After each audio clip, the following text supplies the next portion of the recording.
NCRP Productions presents New Dallas, an Alien RPG campaign series podcast. Episode 12. Welcome back to Alien New Dallas. I'm going to have everyone introduce themselves after me. My name is Barry. I'm running the game for us. And I'll have everyone introduce and we will start. Hey everybody, it's Pedro. I'm playing the Colonial Marshal Bloodhound Baird. Hi, it's Sequoia, and I'm running Dr. Elizabeth Langtree. Hello everyone, this is David, and I'm playing the Colonial Marine Alister Rictor. Hi, this is Josh. I will be playing Company Man Lance Bateman. So last game, everyone kind of started getting acquainted with where they were here on New Dallas in Andy's Drop. So Andy's Drop, again, is the largest of the population centers on New Dallas. This is where most of the major things happen. We've got refineries coming through here. A lot of the sales are here. We've got Seegsons is setting up their offices for the assayer and land distribution. Those are being set up here. You also have the USCMC base is based right next to Andy's Drop. In fact, if I remember correctly, we did do a small map, and it's about 2 kilometers. Yeah. So it is about 2 kilometers distance from Andy's Drop's exterior to where the USCMC environs begin. So last game, Alister Rictor, Sergeant Alister Rictor, and his squad got introduced to the new man Brooks. Brooks is replacing Perkins, whose whereabouts are still unknown but assumed dead at this point. At some point, Rictor was spoken to by Major Perkins about going out and getting him. And I have flipped back and forth. So I'm going to ask the table consensus, is Perkins, who was part of Rictor's squad, is Perkins Major Perkins' son or Major Perkins' nephew? You said son in the I thought last it was game, son. but Does previous, everyone agree son? I think previously it was nephew, but in the latest game you declared he was the son. All right. Yeah, he definitely behaved as if he were... He said I thought he was his son. he Good, said great. son in the last game. So right. I am going to make the decision that I screwed up at the beginning, and it is Major Perkins' son who was left out there. MIA, not KIA. Yeah. Not confirmed KIA. We never yet, we never correct. assume that a Marine is dead. We just give them a status of missing in action. Missing in action, and that he is most definitely that. So you were spoken to by the Major, brought in, your men set up in your barracks, bunkhouse. God, I don't even know what term that would be. Barracks. Your barracks. By the time you were done with the Major, you had met Brooks. You come in, your crew is all laid out, asleep. When you go to sleep, it's not moments later and you get woken up and find out that there's been some kind of odd breach dealing with the UPP prisoners that you had brought back. As you search it out, 2 of them are dead. Chiang, who was the one that spoke with you guys, had been hung. And the 4th one, who was in medical, the 4th one is missing. Rictor and his squad were brought in, as were most of the Marines, to start searching, figuring out what happened. You found out through your research and Navarro's looking, the 2 UPP that were in the cell with Chiang were both killed. Single strike, blade to the heart. Chiang was dead before he was hung, but he was found hung. As you did the research to figure out what happened, you found that there was a glitch in the camera system, and it looks like somebody put it on some kind of a feedback loop. You found where that was done. It was done from outside the base. Since the base is air-gapped from anywhere else, it would have had to have been on site, but you cleared most suspicion, maybe all suspicions, of it being a USCMC individual who had done the work. We'll move next to Dr. Langtree. You got to your place of work. You got to see the facility. You were met at the front by a very under-control nurse, your lead nurse, Rose. She took you around the facility. You got to meet Dr. Morrison, who was the doctor on call that evening. You were expected earlier. In fact, all of you were expected earlier, as you well know, because the shuttle didn't quite make landing. But you seem to get a fairly good reception from everyone. You definitely have taken a liking to Rose and vice versa. While you were there, Katrina Hill showed up. Yep. she was having problems with the shoulder wound from where Cole had ripped the camera from her shoulder and thrown it. You guys were able to pull the components out, get the leaking battery out, sew up her shoulder, and have her set. We'll come back to you because there's one more piece of information, but Cole and Bateman. I don't know what you're talking So about. Cole, as you come into the Marshal station, you get to meet the crew, and you are, I would say, comfortably underwhelmed with the crew that was there. Your immediately thinking was lax and unprofessional, but you got them cleaning the place up. You were set to stay on site. There is a pull-out bed in your office. You were set to stay on site, at which point Josh Bateman, who had gone to what he thought would be a hotel that he was supposed to be set up in. Well, first, I wanted to look for an administrative facility of some sort, of which I was informed there were none. There were none. So that would have been my first thing. Where's my office? Right. So then from there, I defaulted to where is the hotel? And that didn't work. That did not work either. Because the hotel was shut at the time you arrived, and you were picked up by one of the deputies, a Deputy Barks. Barks brought you into the office, and that's when Marshal Baird was able to intercede. So the two of you ended up talking, actually ended up drinking, and the evening ended with the two of you. The Marshal was trying to figure out how he would employ Lance Bateman's abilities to get some stuff requisitioned or purchased for the office. There were changes coming. So right before a green light goes on in Cole's office and one of his deputies says, Marshal, you need to see this. Katrina Hill says to you, Dr. Langtree, I'm going to do everything I can to keep you out of the storm that's coming. And me. And the two of you, one of the deputies comes in, lets you know you need to see this, and you guys get to see the tail end of a Seegsons News expose upcoming from Katrina Hill. The expose is what's really going on New Dallas. Woof. Shit. To be honest, I don't think Lance really did anything but be a victim. Yeah. No, it's going to reflect well on Lance Bateman. Lance Wow. is going to be the best victim he can be for this story. I'm suing litigation. Well, I think I think it may be common knowledge with, especially in the media, that even today, the media can't just put out anything that it wants, right? Everything they put out is under scrutiny, right? Somebody's scrutiny, correct. Right.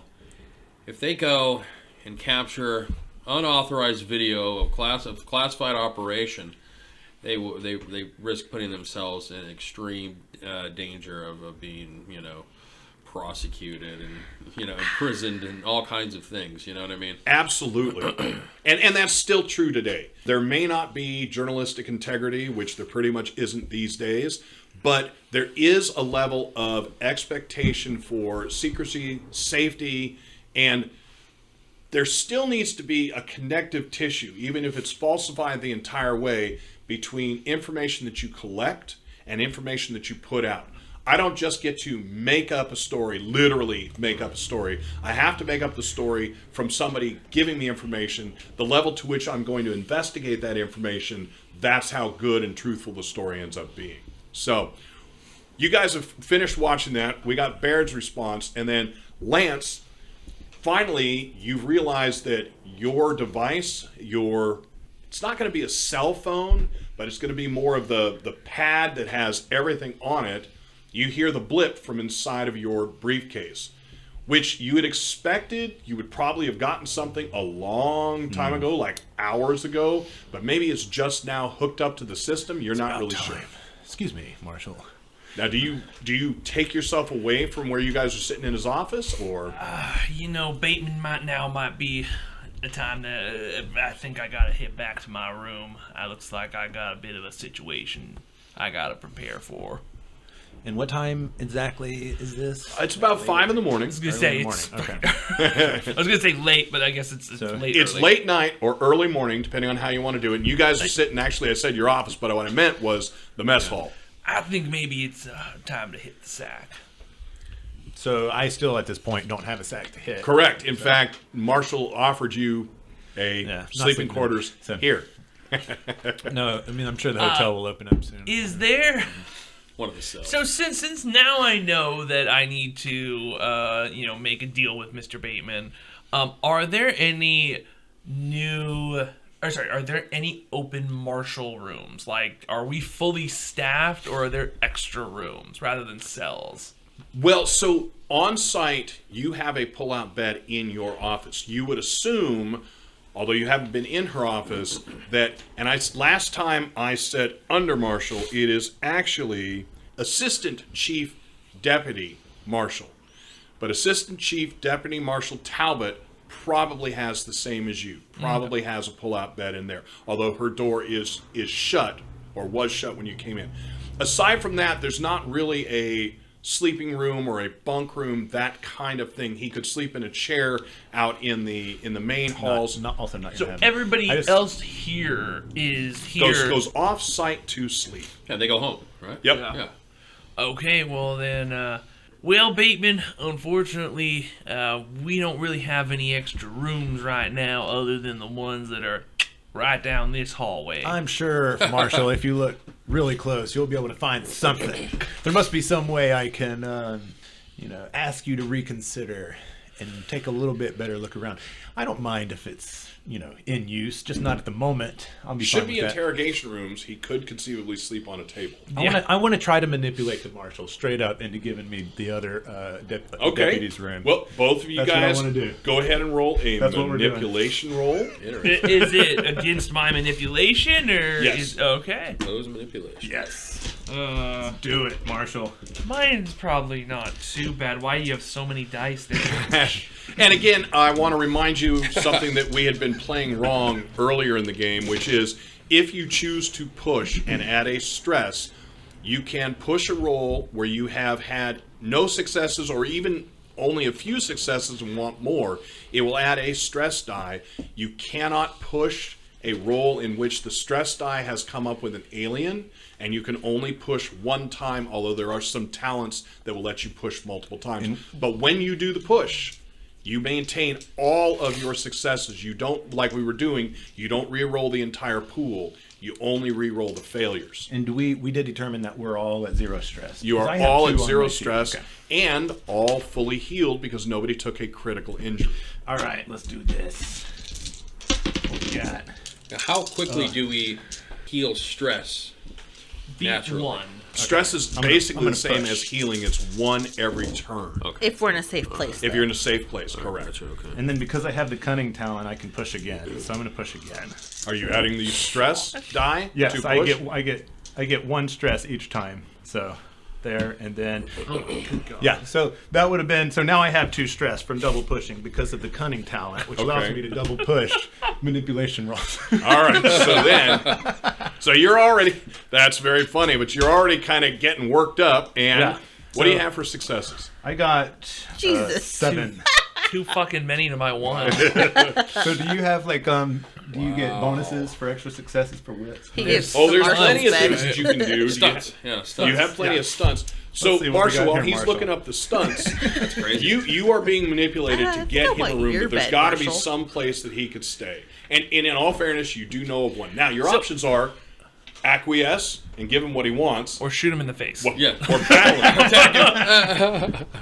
No! Oh god, my gun done jumped out of its holster and shot another man, son of a bitch. This always happens. Damn hair triggers. I told them. No, so at this point, I guess what it is I've had a little bit to drink, and I'm maybe feeling a little vindictive of all the paperwork on my desk, and I'm like, Yep. You're pretty certain where that ju- paperwork just- came from. yeah. Just to mention the stunts that are available to me that I'll exercise here. Before you respond. Okay. Your opponent does what you want without demanding a favor in return, and your opponent does more than you ask for. And your opponent is impressed by you and will try to help you later in some way. So you can go ahead and give me your room.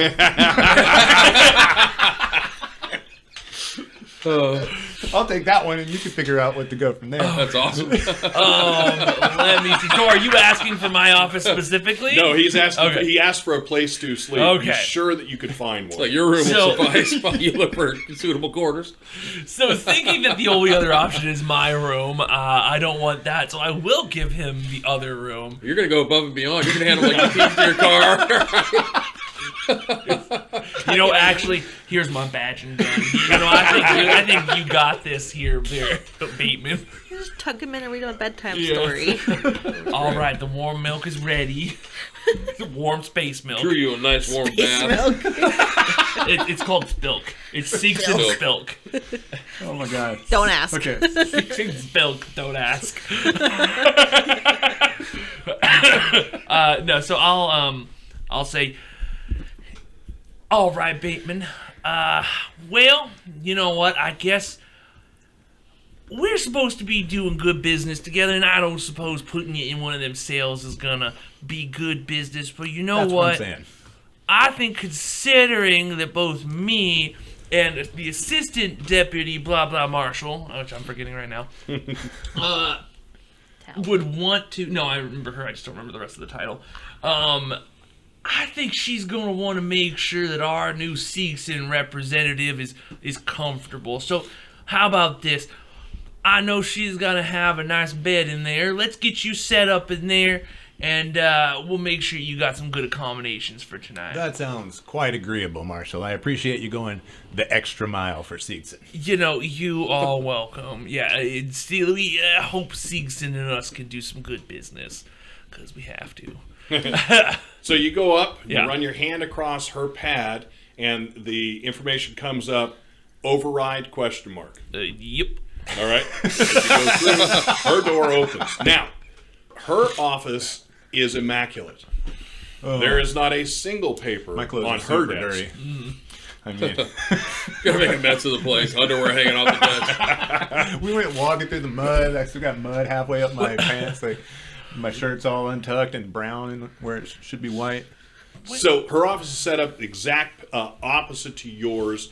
It's the mirror image. So basically, it's a simple push button, and it opens up. There's a bed there. Well, look at this. I guess the deputy marshal's been keeping this place nice and tidy. Well, they've A lot seemed better to than the rest of neglect this the other one. You know what? You make yourself right at home. Thanks, I And, appreciate and the it. good thing is, we don't gotta worry about none of these case files being open for you because they're all over in my damn office. So you go ahead and relax and don't go snooping around. And I'll wink and walk off. Okay.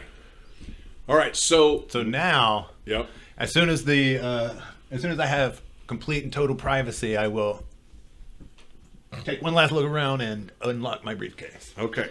So sure enough, PDA, personal data, PDD is personal data device. That's what it is. I got a little. So you pop that thing that out, out. and yeah, there's definitely all right. So there's this string of standard messages that you're getting. Information reports, status reports, orders, all of that type of stuff. And then there is one marked eyes only, and it is from Ronald Schlegman. Oh, So Ronald Schlegman is your boss 3 rows up. But more importantly, from your past, Ronald Schlegman is the husband of Miss Soul 2174. Or, more importantly, your last dalliance before being sent off planet. Scandalous. Schlegman. Schlegman. All right, so I will. Do you want to tell us about the incident at all? Not particularly. Okay. All right. We will save that for Let's another. just Say Ethic a, and private. a rising star such as myself has a lot of targets on his back, and in this case, Schlegman can see that I am an obvious threat. Well, you slept with his wife. I mean, that's beside the point. That is neither. Things happen in the corporate world. Yeah, things happen. So you have that message there. So I will give out a deep sigh, consider popping another nap relief, but decline and open the message. All right. So it comes in view, and there is Ronald Schlegman there in front of you. You got basically a bust shot up, And he looks very, very perfect, prim, corporate. So this is a recording, not This is a recording, right. It says, Bateman, by now I guess you've checked into the hotel. You'll notice that I upgraded you. I hope you enjoy it. He says, sorry, we had the Cristal coming your way. And all right. I can't do it anymore. I thought I was going to be a holdout, but no. Listen, you piece of shit. Trust me when I say the only reason that you're even living right now is that goddamn award. You better hope you can live up to it. If it was my choice, you would never see the Sol system again. Ever. Be certain you won't be seeing Miss Sol again. Your last blip spoke of a biologics possibility. You make that happen if you ever even want to get off that rock. I've got you, and you will pay for what you took. Schlegman out. Schlegman. All right. How am I to gain access to the resources of the company in order to make this a reality? Like, what would be the appropriate, channel to do that? Like, we have a ship, right? It's floating around. Well, you have a delivery ship that's here. There is some of the Seegsons staff is already on planet. You've got, right, that like the assessors. Yeah. We have some corporate buildings, some buildings with corporate personnel here, but we don't have anything for the executive that's supposed to be overseeing the whole thing. So that is problem number one that we need to rectify. Well, that would be a you thing. So what you do problem. have, well, no, what you do have specifically is Seegson setting itself up so a number of offices are being taken over by Seegson personnel that were at some point probably Weyland-Yutani offices. That's right. So until that happens, I may need to talk my way into a cost-free hotel stay. Okay. Well, so start that working for out you, of the hotel room. That for you is going to be starting to deal with perfunctories. There's probably nobody on planet that you would be dealing with. You're probably going to have to start doing the back and forth messaging. Yeah. So to give you an idea who's here from Seegson, Katrina Hill is here. On that shuttle that came down with you, there was a field tech that works for Seegson. The land assayer is coming into his own business, or basically taking over the office. And then one of the field geologists is also Seegson. Yeah. All of them are here. Those are basically going to be workers. There's not an administrative corporate office here. You would probably be the one to set that up. Go through the rigmarole of finding out who is, head of the buildings here in Andy's Drop and try and put those pieces together. As of right now, you don't know what you got because you've been asleep for the flight out. You were in cold sleep coming for the flight out, and you have no idea what Schlegman's done. But you suspect that any of your current channels for money, basically the company card, have probably been cut off. How does he expect me to show results without corporate resources? Actually, the answer to that? He doesn't. He wants you to die out on this rock. You know that. Damn it. All right, well, I guess. But he's not so stupid that he's not willing to let you find your way in a back door to a downstairs cellar office if you can do what he wants you to do. I mean, nobody's going to give up that chance. That was the question about the biologics. Right, but how am I I can't just talk the military into going out there with me and capturing this thing. You're right. And it's also 5 in the morning. Yeah. No. And you have not slept for at least 18 hours. Yeah. So I could keep going with a never sleep pill if that was something I deemed necessary at this point. But it's 5 a.m. I'm thinking the hotel probably don't open at least for a couple hours. So maybe get a little R&R. Okay. So then I'm going to move to Cole. Cole, did you go ahead and crash out yourself? So what I do a couple things first. So I got a little swill in me, and so I go back to my room, and my stuff that was shipped here, correct? Yep. Okay, is it here? Your stuff is in office. So and right on the top is a PDD that's not yours. Yeah, so what I am going to do, I need to look up the exact name of it. Oh, yes. Okay, so this is what I do. So I go in, and now I close the door behind me, and after seeing that that news thing, it got me a bit stressed. And so I sit there and I lock the door behind me, and I kind of lean against the door, and I take my hat off and kind of toss it onto the bed. And I realize I'm a little sweaty from stress, but also because that whole ordeal we just went through, I lost something on the carry-on that came with me. Something was destroyed in that. And so what I do is I know I have a little bit more in my stuff that was shipped here. So I go over to my pack, and I just kind of rifling through it, and kind of haphazardly too. So I'm like throwing stuff onto my desk, my new desk, Right, on top of the pile of files. Yeah, so I'm like throwing piles stuff. of files. So some like a picture frame, just this file of mine, just kind of throw it on there, and I almost feel like I don't see it. I'm looking, and then I feel something on my hand. It's sticky. And my heart drops, and so I rip it out, and I realize that the vial I brought of thrust, my last vial that I have, is broken. And I say, oh shit. Unfortunately, I have a bit of an addiction to it. Okay, so this is something new. So I see this.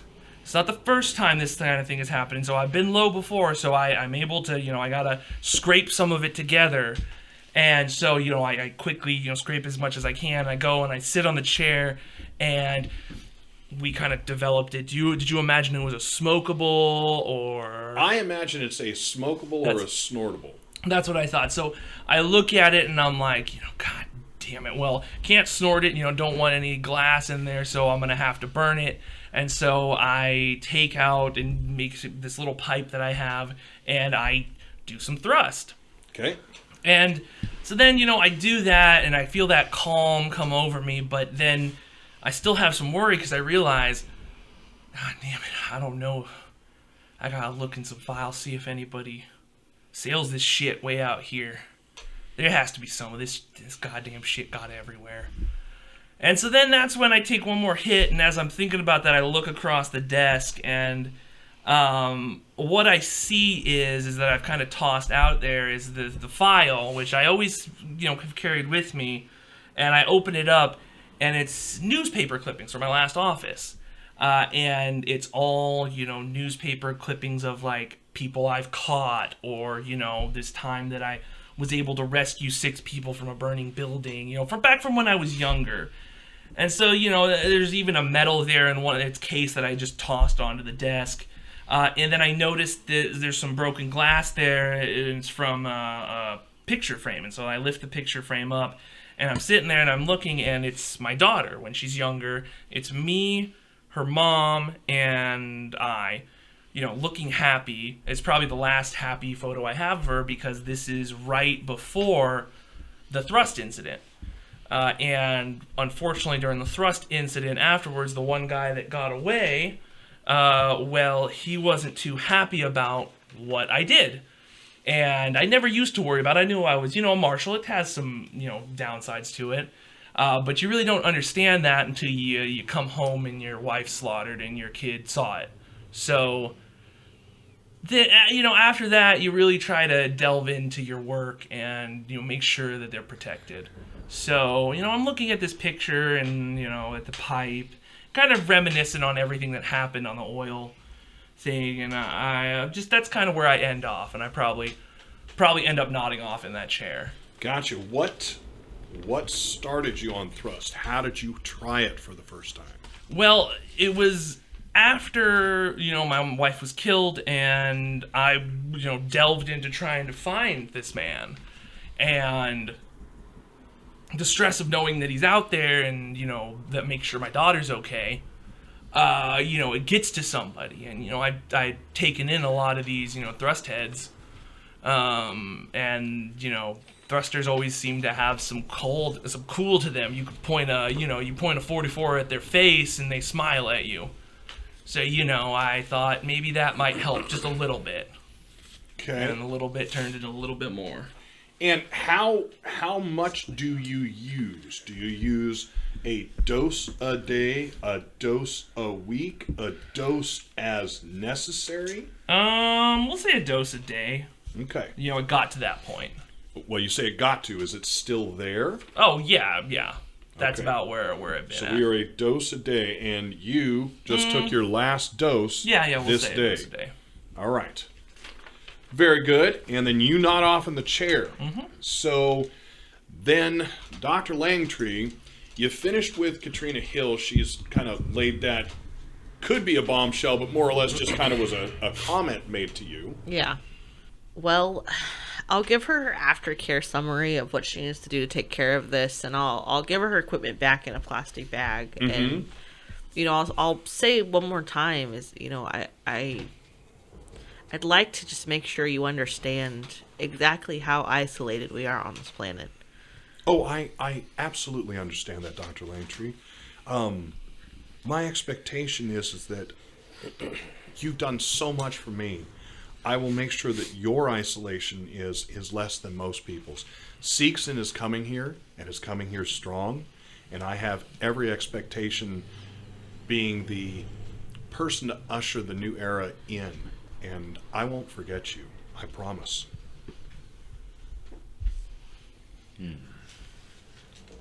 Politically, Elizabeth knows what to say next. So she does. And she says, well, I appreciate your candor, Miss Hill. Hopefully we don't see you in here anytime soon again. Oh, no, I'm certain you won't. I'm confident that the incident with the Marshal won't happen again. I'm taking the steps to make certain of it. Yeah, Elizabeth is just like, fuck, that's gonna be messy. But what she says is, all right, well, do you need assistance in finding transport back to your lodging? Oh, I'm being released already. Oh, she looks around the room. You know that she's looking for some kind of a clock. Notices the digital display, and you'll see her squint just a little bit to make you think that one of two things: either she needs glasses, or she's not 100% focusing yet. But she does a little squint and says, "Oh no, actually, I am reasonably certain I can requisition transport now. You've been so much help." And she's actually standing up from the bed, grabbing all of her stuff. Mm-hmm. All right, well, I'll guide her to the front lobby. She will put out her hand. I'll shake it. And she will give you a nice, crisp handshake. Uh-huh. And if you need anything, Doctor, don't hesitate to call. And, that magic flair where she flips the card right into her fingers and hands it to you as if the card came from nowhere. Yeah, and I'll accept it. Okay. And I'll wait for her to leave before I lean over to Rose. Mm-hmm. And when you turn for the first time and she's watching, she goes, that one's trouble. She did mention something I wanted to just kind of get a temperature read on, Rose, if you don't mind. Oh, of course. I'm your sounding board. The transfer of power from Wayland Yutani over to Seegson, has it been a peaceful one? Well, now, I'm not one to gossip. What I can tell you is there have been issues. My husband tells me, and she gets conspiratorially quiet and looks around, and there is no one out here. She mentioned he was an oil rigger. Is there a specific company he's working for? Is it Wayland Yutani? No. Currently, Wayland Yutani is taking 50% of all the profits. All the profits. But right. The colony is doing oil and sales for itself. So he would work for a company. I will have to figure out what the company is, but that company is based on New Dallas. Okay, gotcha. And probably is based in Dallas Dallas Oil Company. the New Dallas Oil Company. Easy. So she says, well, my husband says that the scuttlebutt on the rig is Wayland Yutani is not leaving. In fact, there is some rumor that Wayland Yutani actually has their own rigs set on places off the mainland, still drawing oil.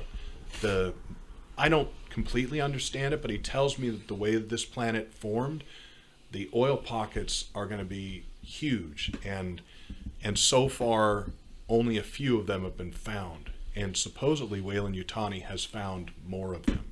Would I know about this 50% deal? Just You could find out. It wouldn't be literally like you wouldn't have been. And coming to New Dallas, we wanted to let you know that. Sure. But yeah, it's nobody's quiet about it because everybody's angry about it.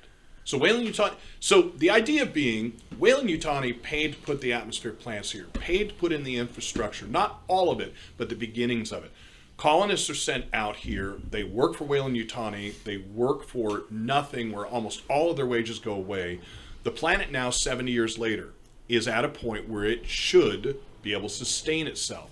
And there are other corporations showing interest in New Dallas to be not owner of the planet, although of course any of them would love to, but to be a sales group for it. So, this is we're at the point now where Sears and Amazon and, Mobil Oil and those type of people are all coming here trying to get their own hooks into this huge repository. Is it the same kind of situation like locally where it's like a corporation trying to move in somewhere? They have to get approval from the board of supervisors or whatever. No, it's not quite that because the corporation is not coming here to take over. They're coming over here to, in their minds, be a benefit. But what they're coming over here is to set up an office so that you can start doing business with them. Okay. So she'll tell you that, and she says, I don't think it's going to be peaceful. And then she stops for a moment, and you can see her kind of chewing the inside of her lip, just kind of. She says, we get people that come through. It tends to be in the evenings, who are not in as good a shape as they should be, and what I gather, because they always pay in cash. They never have the same name twice, even though I will tell you for certain I've seen some of these boys more than twice. There's a group here that doesn't want the corporations here at all. That is probably the bigger problem here on this colony than Weyland-Yutani wanting to stay. Because they're starting to cause trouble assuming anybody who's working on the planet is involved with working for the corporation. And that's simply not true. Is there a sense motive for this game? I guess what I want to know is her opinion of these people. Is it positive or negative? Observation. It's observation. Observation? Yep. Okay, can I make an observation roll You then? absolutely can. To see how I think Rose feels about this group. Although, you know what I'm going to do? I'm going to do observation, but I'm going to ask you to use your empathy, not your wits. Okay. All right. I didn't get any successes. Push it. I'll push it. You have the option to push it. Okay, Yes. I'll push it. Yeah, this is... Am I understanding that this is probably the UPP she's talking about? Or someone else? You don't think... No. So the UPP is very different. No, you don't think it's UPP, but you can ask it, but you don't think it's UPP she's talking about. I got 3 successes. And no alien. Nope, but one stress. No fail on that. All right, so what you're reading from her is she's not happy about it, but she's not against it. Whatever this faction that she's talking about that wants the colony gone, what you read from her, that wants the corporations gone, what you read for her is she kind of would like the corporations gone as well. And again, controlling corporations. So think in terms of the people who own the colony, they're gone. Other people are coming in to work with the colony. She doesn't seem to have an issue with that. She has a problem with the ones owning. Now, one more thing that I'll give you, because you had more than one success, and there probably wouldn't be a stunt you would use with her. Something that you gathered from the way both Lance Bateman and Katrina Hill were acting, just as being people, not necessarily as them in a specific situation, but the way you're seeing the corporates. You would not be surprised if Seegson is coming in with the intention of becoming Weyland-Yutani, and by hook or by crook, taking over the planet. Okay, and so I'll ask another question about this group of... Are they people who have family here? Are they established? Oh, I would have to assume so, child. Why would you care if you didn't have a reason for yourself? That she smiles. She says, that kind of selfishness, that's corporate. How long has your family been on the planet? Well, my husband was born here. I've been here now for, and she kind of does the math in her head thing, about 34 years. My children were all born here. This is home. Well, I'll say, Rose, that certainly gives me hope for the future. I'd like this to become my home as well. Oh, I hope so. And as you're heading away from her, she will tell you, she says, Doctor, it is such a delight to have you here. Gird yourself for when you meet... Crap, and I've lost her name. Kumari. Give me a sec. Yeah. Gird yourself. What does that mean? Set Like- yourself. Pull yourself tight. Gird your loins is not what she's talking about. Shit together, you're about to meet the devil. Kumari, is that who you're talking Yeah, about? that is it. Why do I not have it? I like the way So people are like Vita? anti-corporation. If it weren't for the corporation, this place wouldn't exist. That's Exactly. what Lance Bateman is saying. That's All a right, big piece of it. bootlickers. Just saying. So Rose says to you, she says, gird yourself when you speak with Dr. Kumari. Dr. Kumari's family was here. The doctor is leaving for medical reasons and had no offspring to put in place. You're taking over a legacy position from somebody who believes that she brought the planet, not just Andy's drop, brought the planet up by her bootstraps. Thank you for that, Rose. Good night, Dr. Langtree. Good night. So, back at the base, you guys have finished doing your work, you, Sarge, and your Marines have finished doing your work trying to figure these things out. At one point, Did we see the expose? you have not seen it yet. That's where I'm getting to. Okay. You're So, ready. you guys, there's not much else to do at this point because you guys, your men are sharp and aware and awake, but you know they're tired, and you got to believe that anyone else there knows that they're tired. And at some point, one of the first sergeants will come by and say, "Sergeant, you and your men back to your barracks. We'll give you 5 hours ruck. Okay, and then what? Then you're up on duty. You're full time." What duty is that? I haven't been given any orders. Major Perkins hasn't sent you on your task? Nope. Well, I'm going to leave that to him, Sergeant. All right. Well, my men will be racked out, weapons cleaning, and ready to go. Good night. And he walks past you. So you guys go in, you bed down. Yeah. 5 hours is in and out. It's that fast. Uh-huh. As you get up, your PDD is flashing. Okay. Well, I guess I have to answer it. Okay, so you pop it open, flip it up, and it's just a message, report to Major Perkins after first meal. Would they say it that way? I think they would say Maybe it at that a way. time, it'd be like 0900 or something like that. Yeah, so report to Major Perkins 1100. Okay. That's So plenty of time for you got get about up. an hour to get up, shower, do all the things you need to do, eat, etc. So we're talking the next day, the morning, right? The next morning, yes. All right. Well, yeah, I'm up early. I'm probably up. What time? I don't know. You're going to bed at around 5:30 a.m. Oh, okay. So you're getting maybe 3.5, 4 hours sleep. All right. Sounds good. I'll get the chow and then, suit up and, we'll go report to the major. Okay. I'm sure he's got some work for me to do. Yep. So as you come into the front end, the perfunctory in front of him, and I've forgotten if we even identified that person yet, says, "Major Perkins will see you. Head on in, Sergeant." I go on in.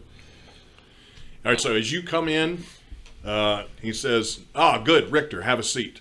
So in there is, you met him earlier today. In there is Staff Sergeant Biggs as well. Now that's the guy that's the, just like you, built like a rock, but no hair anywhere but his eyebrows. Okay. Just shaved top to bottom. Just shaves himself Yep. for his morning ritual. Shaves his body. Yep. And I'll big- remind you, he's pretty scarred up all over the place. It's Yeah, mostly just like slap it when you walk by. Yeah.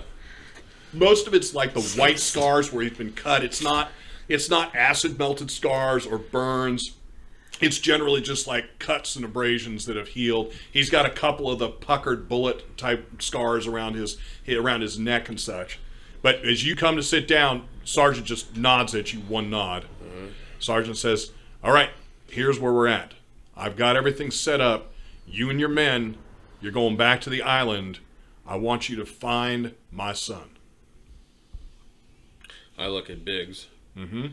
Biggs is looking at you. Like looking at him like, what are you doing here? And so the major picks up on it. He says, Biggs is coming with you. Biggs has done some scouting on a couple of the islands, knows a few of the indigenous life forms. On your way over, I will expect you to update him on the creatures that you encountered. So I lean forward and reach out to Major Perkins' cigar box that's open. Uh-huh. And I grab one of the cigars and I clip it, you know. He watches you the whole way in, but doesn't move. I clip it and I light it, you know, roll it in my lips. Oh wait, so you go to light it? Yeah, I light it, you know, and I. So and your lighter is going to come out. Are you going to pull it out with your? I would assume you light your right hand holding it, left hand lighter. Yep. I clip it. So what the reason I'm asking is, as you go to put your hand to your lighter, Biggs puts his hand out, puts his hand on your arm, shakes his head no one time, and pulls his hand immediately back. I look at him. Slap his bald head. And he's looking right at you. I pull the lighter up and I light the cigar. Oh. And I say, so as you pull the lighter out, Perkins says, put that away. You know there is no smoking on base. I say, you know, sir, my men work alone. Now, we can get your son back. Off the record, we'll get your son back. I know that has got to be something of insurmountable importance to you personally. And I can assure that my men will get the job done. He says, with all due respect, I can't allow to have Biggs get in the way of my men in the operation. So he says to you, Sergeant, you're taking Biggs. And we're going to make a manipulation roll. Okay. That's what I was hoping. All right. The idea of me smoking the cigar was to let Biggs know, hey, look, whether you're here or not, this is the way I run shit. All right? You're stepping into my unit. But did you light it after Perkins told you there's no smoking in here? Well, yeah, because I'm one of those, like, I'm such an old salty dog, right, and I'm short. I know that no matter what, right, unless just, you know, he's not going to, I'm not losing rank. I get court-martialed. Right, I'm not getting court-martialed for lighting a cigar. He might not like it, but at the end of the day, I'm going to reassure him that I'm going to get his son back, and I'll smoke as many cigars as I want under that pretense in his office. Okay. All right, so we're doing a manipulation, all right, Correct. so I get my 3 dice. All right, okay. No whammies. I've got 1. He's got 2. You're making Josh do all this acrobatics back here. So he's got 2. So obviously you have the option to fight a superior officer, which I don't think you're going to do. So again, your options are acquiesce, agree to what he says, ask him for some terms in the process, or battle it. Okay. What about the cigar? No. Okay. All right. About Biggs. Oh, Biggs. So. I say, understood, sir, and with all due respect, you know, I'd be happy to collaborate with Sergeant Biggs under the pretense that, and for his own personal safety, that he obey my commands in the field where necessary. So Major says, looks at Biggs and says, "Are you good with that?" Biggs says, "Yes, sir." I just like snap. Cool. He says, "Yes, sir." I look over Biggs. I'm like, glad we got that worked out. And you're still smoking it. I love it. Right. So Perkins says, smoker. Perkins says, you got an hour to get your men together. You requisition whatever you need from the, what's it called? Supply? The armory. There. You requisition what you need from the armory? And the motor pool, sir. Well, yes, of course. Yeah. He says, and then I expect your squad, Sergeant Biggs, off this rock. Now, off this island, sir, off this planet. Am I going to have any ancillary civilian presence aboard for field expertise? Is that something you need? Well, I can endeavor to get you anyone that you want to finish this mission, because you have a secondary thing you're going to need to deal with. I want to know for civilian command how that bird came down. Oh, okay. All right. You know. You tell me what you need. Okay. Let me consider this, and I'll have I'll if there's anything I need, then I'll definitely make sure that the request comes your way within the hour. All right. I'll be waiting for it. Okay. Dismissed. Yep. I get up, take the cigar with me. Biggs walks out after you. When you guys get out past the perfunctory's desk and into the hallway, he looks at you and he goes, "Look, we ain't got no problems. I don't even want to go on this goddamn mission. You dealt with them cats yet?" Yeah, we ran into the cats on our way into Yeah, the place. I have too. And he grabs his shirt, pulls it down below his nipple, which I can't do with my shirt because it'll rip my neck. But he pulls it down past his nipple and he goes, "Them fuckers cut." And he's got this is the nastiest of the gashes you've got. Now, what's my history with Biggs? You don't know. The first okay. time meeting him was last night. All right, cool. Well, All right. He I says, just know. I appreciate your situation and your position in this. I invite for favors from the brass, and I ain't looking for a promotion. I'm just looking to get home to my family in one piece. I'm short, and my men That's right. don't like listening we've heard that. to other people. Right, rank or no rank. Your So, command is your command. fair We got enough. no problems We there. won't have any problems. I have a question. Does Richter carry around like a little cigar cutter, or do you just chew the top off? He chews the top. Yeah, you said cut it, but yeah, I envisioned the same thing. He just bites on, spits it on the floor, chews it up, swallows it. Right. Yum, yum, yum. Yeah. So Biggs will let you know. He says, "I'll meet you at flight pad on the hour." All right. So I have to think about. Okay. So I need to gather up the men. That's easy. Need to let them know what the mission is. That's easy. We're going back out into the island to find Perkins. I'm gonna need full motion sensory, remote uplinks, and secure comms back to home station at all times. I need Navarro. I need you to requisition an APC from the motor pool. Sarge, You can't drive there. we're not going to be able to move an APC through that. At least not what I saw. Isn't it on an island though? Yeah, it's on an island. It would have to be flown there, but he's Okay, telling you, right. It's drop shipped. Yeah, he's going to say we ain't going to be able to move through with that. That was- okay. We're going to be knocking out anything that we can follow. I mean, Through the grass. yeah, because remember the grass blades are about 3 to 4 inches wide and 10 feet tall and very close together. So it's going to be knocking out anything you could track driving it. But you are coming in. You are being flown in, so you can be flown in right where you want to drop. So want to drop us on foot in the middle of that grass? Mm-hmm. Ugh. So that's at least you're, obviously Navarro's not saying no, I ain't doing that. Navarro's saying here's why I think that. What about some kind of? Do they have some kind of like dozer blade that they could put on the front end of the APC that could cut through that grass as we go? Sweet. So or incinerators that we could burn our way through? Navarro and Stevens both look at Coombs. Coombs is right. The farm boy is going to have the answer. But actually, I kind of do. He says, "Yeah, we can. Probably take us about 6 hours in the motor pool to get that set." Cool, you got 2. Get on it. Okay. Move out. All right. He Tractor blade. he heads out. Hey, was Sarge serious? Do we really have 2? Because I can't. I need 6. That's the lowest. I'm telling. I gave him the best estimate I I tried could. telling you. There's like Coombs. Yeah. Is there snow on Andy's Oh, he's trying to point? put us in this inobtainable, goals. So Coombs is gone, All right. and Brooks is going to look at you and goes, "Sarge, what do you need me for?" So this is your new guy. Brooks. Seems clean. I mean, you've gone through his dossier. He looks like a strong Marine. You don't have any fear, at least as of now. You have no fear of him not following orders. Is he a Green Pea or has he been in the Corps for a while? Been in the Corps. Okay. They're not going to put a green pea in your Okay. squad. All right. Say, look, don't do anything stupid. All right. Got it, Sarge. We work as a team. One well-oiled machine. We don't question authority. We shoot first and ask questions later. And then Brooks looks to your right and, begging your pardon, First Sergeant, are you coming with us? And Biggs says, "Yep, under Richter's command." He's not a first sergeant. He's a staff sergeant.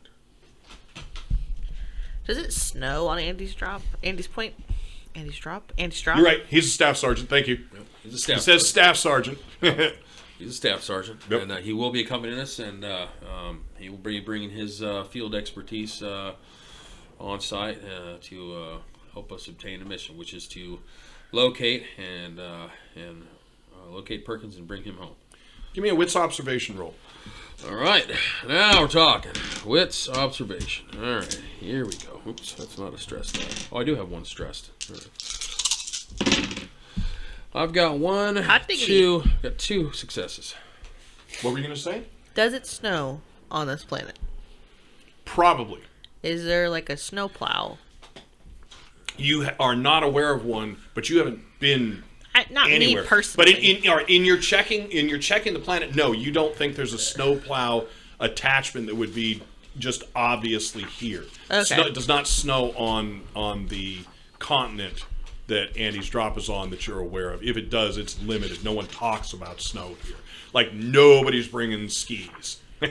So Understood. Like if you're searching for a guy that may be like wounded in the grass somewhere or probably dead, and you just put a big snowplow or lawnmower blade on That's the what front I'm of your saying. APC. They're gonna cut him up. Like, this seems like a bad mission plan to me. We haven't found Perkins in a. well, there you go. There's exactly the concern. Out of start. The leaf blower is just like body parts. So the 2 successes, Richter, you're going to notice that Brooks has some kind of It's like already level. some kind of respect for the staff sergeant. You don't think it's going to get in the way, but the fact that he's coming, there's the kind of that I don't know, what it would be, facial tick, eyebrow raise, but there's something where you're like, Brooks is impressed that he's coming. All right? All right. Not necessarily, hero gazing or anything like that. But so other than that, you're going to the armory. What are you requisitioning? What are these?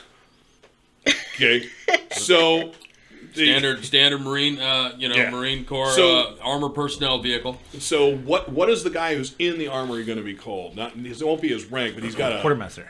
There we go, the quartermaster. Quartermaster. Going to tell you, Major has not requisitioned that for you. This mission is on foot, as far as I understand. He looks down. I've been assured by the Major that I'll have everything that I need at my disposal to make sure that we are successful in this mission. What I need are one of these personnel carriers. I need retrofitted with a blade. That I He can says, cut this "That's grass what from." that son of a bitch is in there doing." Yep. He goes. Now, unless you want me to go back to the Major, let him know that you're delaying our. He looks our right at you. And goes, transport. "No, I got this."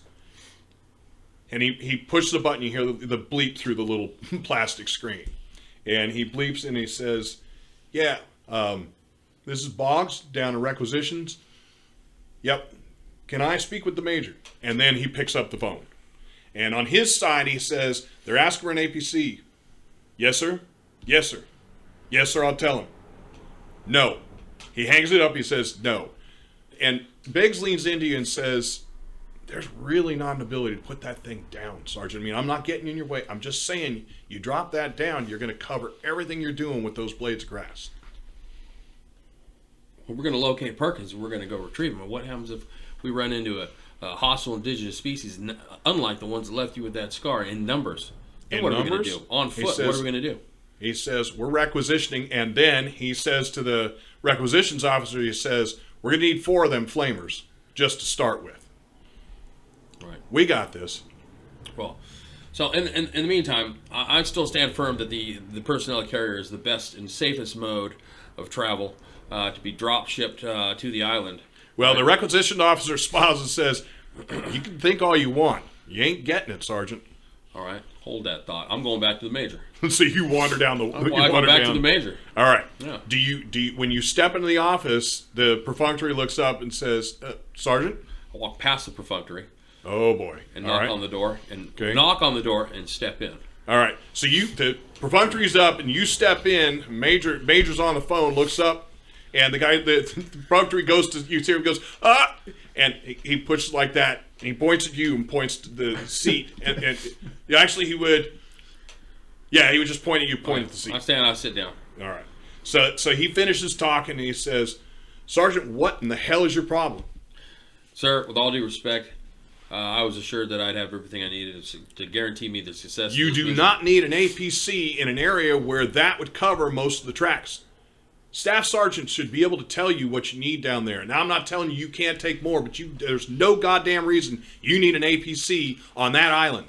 The ground's wet, sir, and the tracks that we might be able to follow over a short amount of time that they've been made will more than likely be gone.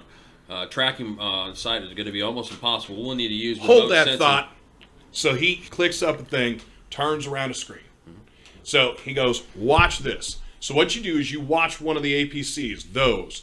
You can see it's tracking out front. And you see it blasting through these blades of grass. As the blades, and we're calling it grass, but they're whip-like. Trees and grass. As they're starting to come down, you can see that it's starting to slide and get bound up. He's telling you, right now, those blades are getting wound up in the wheels. He says they can clear, but not easily. Then he clicks another button, pulls it up, and at this point, you're seeing they put some kind of, not a rotating blade, but a blade across the front. Same situation where now it's cutting up and it's dropping over. He goes, those things don't work on that place. You know how they cleared the area around that rig? Incinerators? Incinerators. All right. Which is going to be my next question, sir. I'll need one All of right. those. I'm going to need a couple incinerators mounted on that thing so that I can clear a way through. It don't work. Son, stop arguing with me. Get out there. You got an hour. You got 52 minutes now.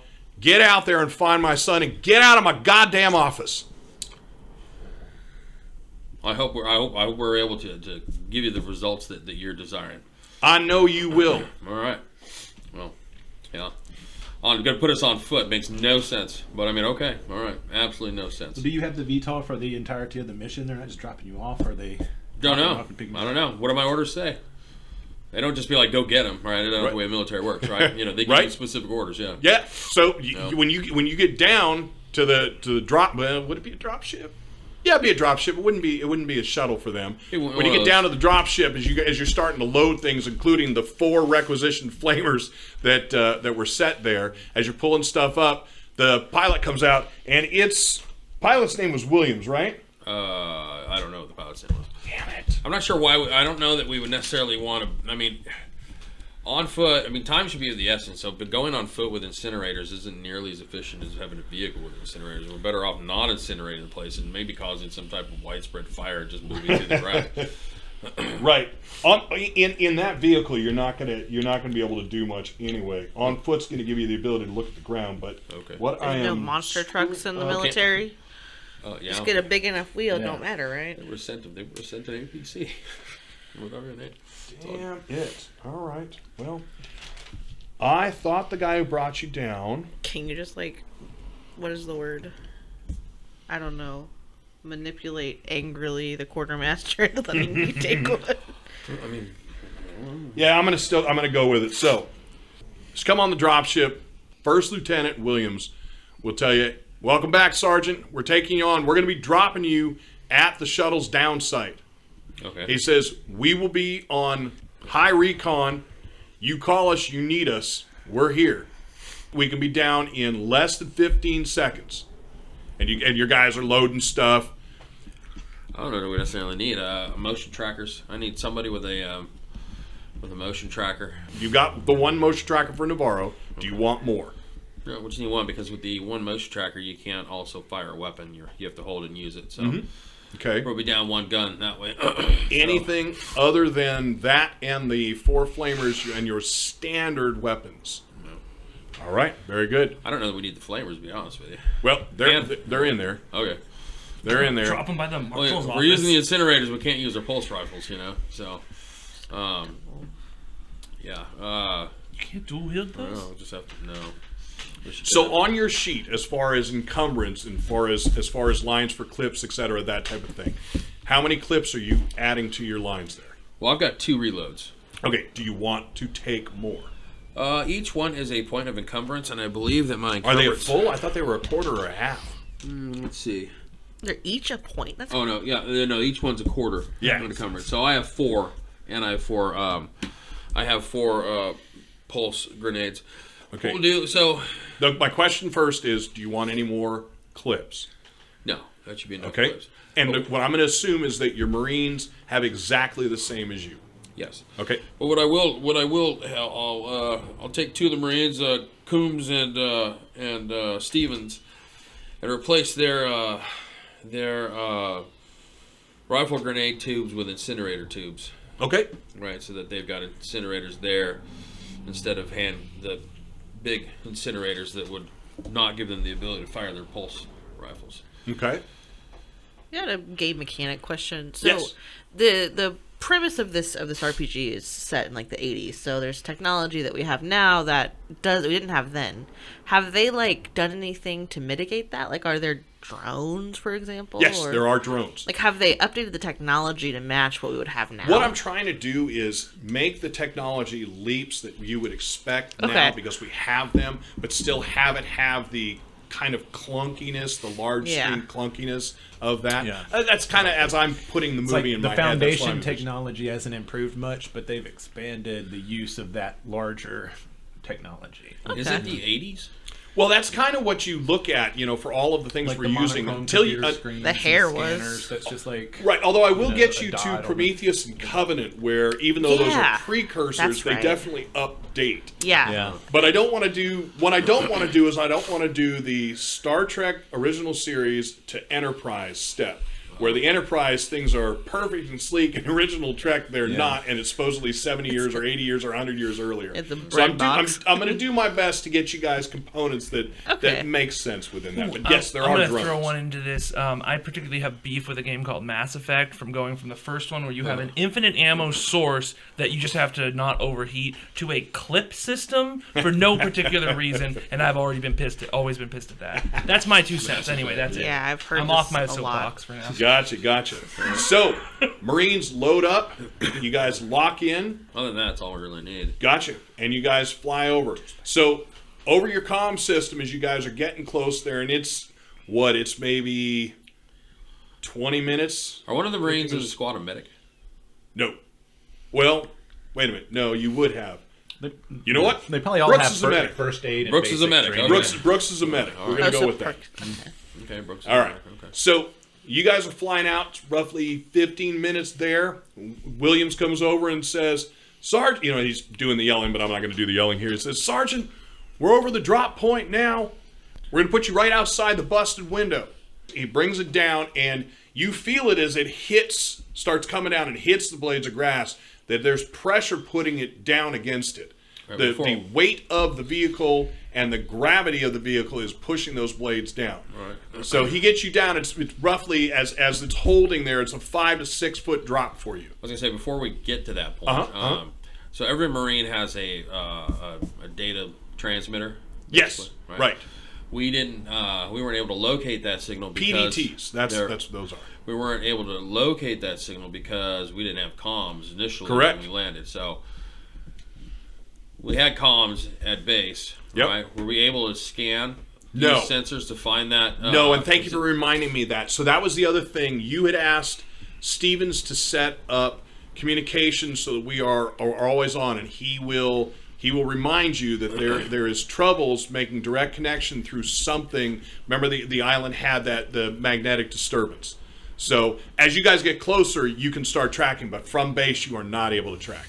So how far should we be able to have communication? 2 minutes short of landing, and start at least trying. Williams will tell you, we should start tracking here. You tell him what you want to do. She says we should start tracking here. And as it's doing it, you're getting the standard snow problems with the interface there. But you every so often will get a blip will come up. The blip moves. All right. You have comm text, so give me the roll.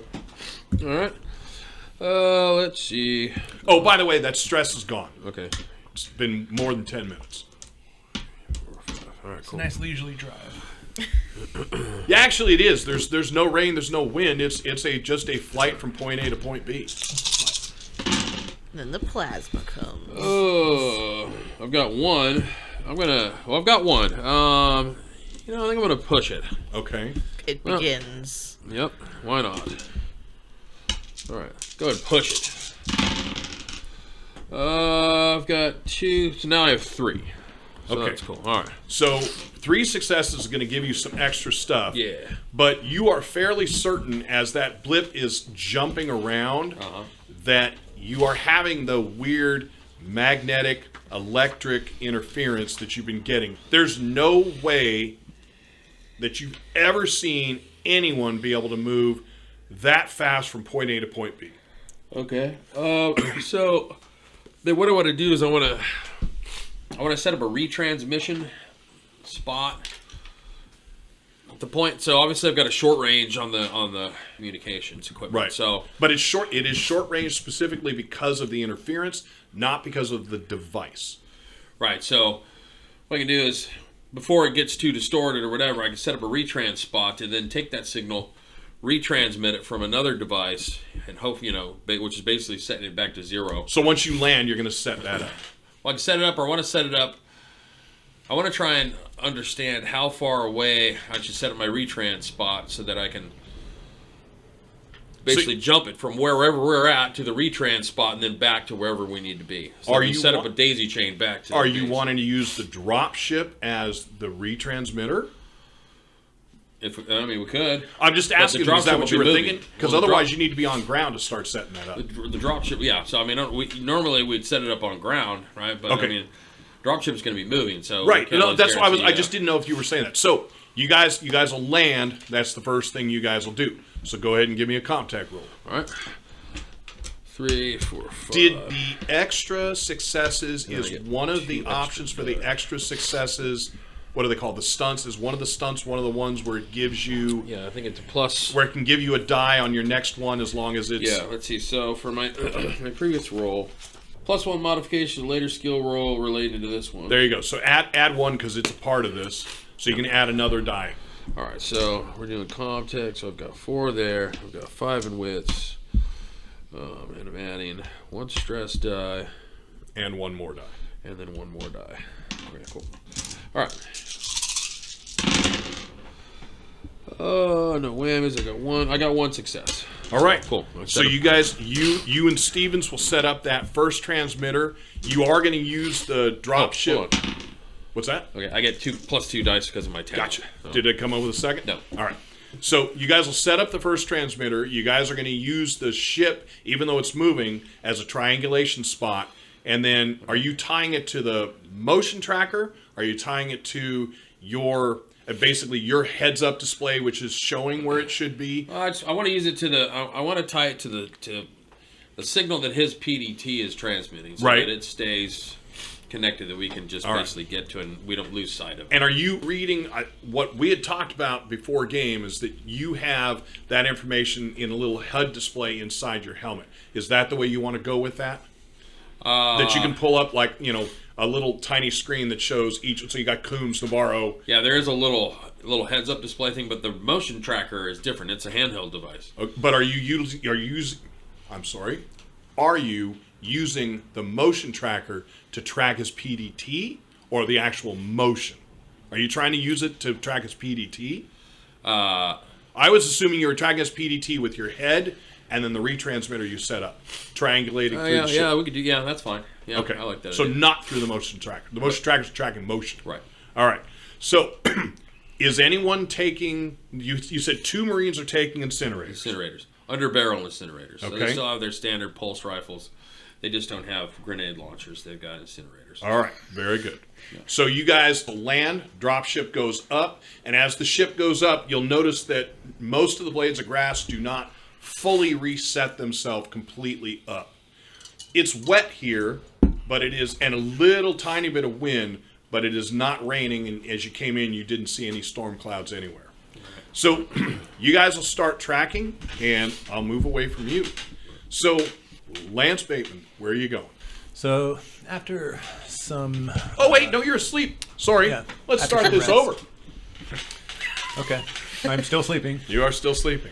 In your So- dreams, where were you going? What are you 8 dreaming? a.m. You are woken abruptly to, who the fuck are you? And what are you doing in my bed? So during my R&R last night before I took myself in, I definitely made sure to start. Is there a sink in the room as well? There is. There's a So, small sink. I probably washed the mud out of my pants in the sink. Oh my god! I have my pants hung over, some bar, some sort of, lamp post or lamp, or maybe her lamp that she reads by. It's drying my pants, and so I'm sleeping in my boxers, and I'll just kind of sit up very casually and look towards the source of the voice and Okay, well, open my eyes. as you're sitting up, you can tell she's turned the other way. And who the fuck is in my office? Oh, good morning. And you can hear the leather strap pop, and the click as a weapon comes up and is out at you. Do I hear any of this? Go ahead and give me an observation roll. I apologize. I would have assumed you would have been told before coming into your office yourself. Told My name what? is Lance Bateman. I am Seegson Employee of the Year 2179. And this room was requisitioned for me last night by your new Marshal, Baird. She steps, she's looking at you, the weapon out, so you do wake up. She steps back out of the office, the door shuts. She's your problem now, Marshal. And your door, there is a pound, like, the cop knock. Pound. Okay. So I'll get up and... Oh, actually, no, that's right. Probably at the desk in my chair desk. Just so you know, you've been asleep for maybe 2.5 hours. Yeah. Or you, Lance, you've maybe been asleep for 3. What's going on? Oh, shit. Okay. And I'll go There's quick. no lights on in your room. Yeah, I'll clap for some lights. Make a great first impression. Yeah, and then go and quickly, put on a button up, just like my flannel that's laid there, something like that. Throw that on. Put the Well, you're taking too long, and there's a second pounding. God damn it, Marshall, open up!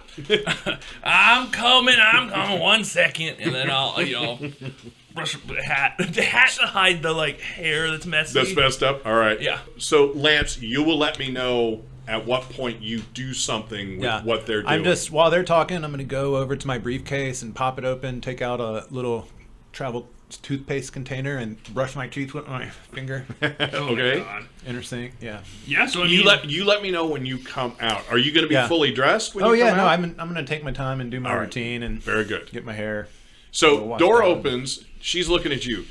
Now, Charisma Talbot is a striking woman. 5'9". She is chisel cut like basically a bodybuilder. And she is looking directly, and everything is perfect. The makeup that she wears is absolutely regulation perfect. There's not a hair out of place, although there's gonna be. There's not a hair out of place. The entire dress uniform has been ironed. I mean, she is military level marshal. It's too bad some of that couldn't have rubbed off on the rest of the station. Yeah, so... Oh, well, it's very nice to meet you there, Assistant Chief Deputy. It's Talbot, right? It is Talbot. Who the fuck is in my office? Well, let me start with I am the Marshal. So I'm your new Chief Marshal, Marshal Baird. So you see just the hint of the break as she realizes, oh crap, this is my boss. But he shouldn't have put someone in my office. So she puts out her hand, but you see that barest little break for just a moment. He was very persuasive. It's like, it's very nice to meet you. And I'll grab the hand. You'll give a solid handshake. And she's strong. Yeah. Well, that's a fine handshake you got there. Now, with regards to the man in your room, and I'll step out and start walking over. So as you step out, one of the things that you will notice, now she is facing you, which means she is not facing the people in the office.